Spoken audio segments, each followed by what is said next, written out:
Are you watching me? I am watching you, Chief. Only get you when cultural attire. Namo. Only him again. Our cultural man can work. If I take a sleep from agriculture. Hey. From Nimem case with agriculture. I enjoy the cultural man. Chief, only him again. What would the updates now? Okay, say so. Iman, I want the Hanote. I must bring a good informant. Yes, sir. I don't come out like this without you with the hand up. A good informant. Oh, okay, one more Igbo come. Only one Igbo was really attached to one culture or the other. Didn't it? It did. Oh, what on the 25th of December, 29th of December, and the 2nd January, 2023. I couldn't think yes, sir. Amiibo, umude, amiibo. Kim amiibo kai. Yes, sir. Amiibo kebeke Saint Gregory. Amiibo. Isupere olu. Saint Gregory. Amiibo. Isupere olu. Saint Gregory. Amiibo. Iya ba ma ba ihe eji mara anyị. Enwere ihe a na-akpọ okorosha. Enebule maka okorosha mbụ. Okorosha bụ mgbe a na-agbaba okorosha mbụ. I love Christmas ote. Onwe wode ebe a na-apụta ihe ọjọọ na-eme.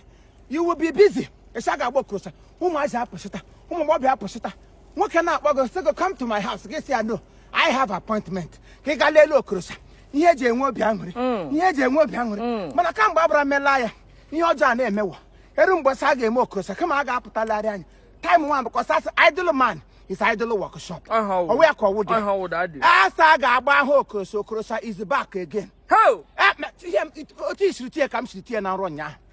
M shitie na ro anọ moto akwatu egwu akpọm na phone. Sim na ga ewelala ahụ okorosha na nke afọ no ga-awụ gbogba. Gbogba. M sim ebido n'oge mmeri relax. Ka m na-eme me relax. Relax kwa. Ya we practice here no tell me. Rehearsal Chief. I want him. Akala ga kusi I want him.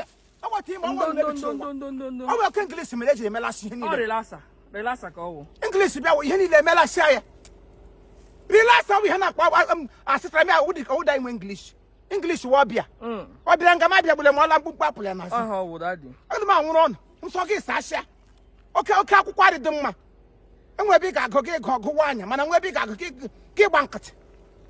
On the 25th of December 2022. 29th December 2022 and the 2nd January 2023 from 12 p.m. Ekwele venue gaga na-eme. Bia umude okorosha grand. Umude okorosha grand go ana na agbabu ye mbụ. Ọ ga agba okorosha ihe obi aṅụrị. Otem sagbu igba aja eze ka. Chief Tony go that's about us. Yo. Oh,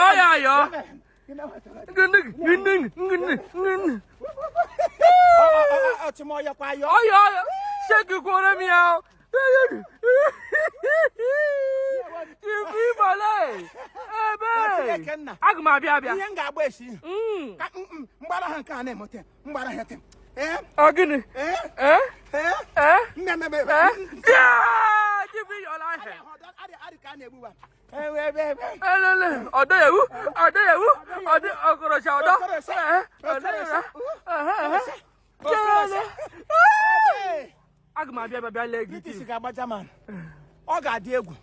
On that very day, if we didn't have seen you, yeah, why go? I go. Now, Okrosha Grand Amiibo. Onye abula wonye isu local government. Iwonye nwangele gelele biawa. Iwonye isu local government. Susuru biawo.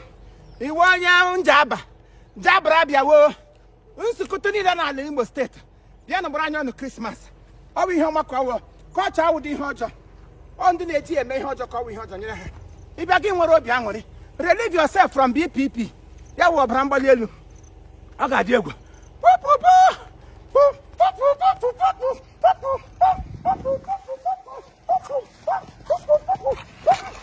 Yeah.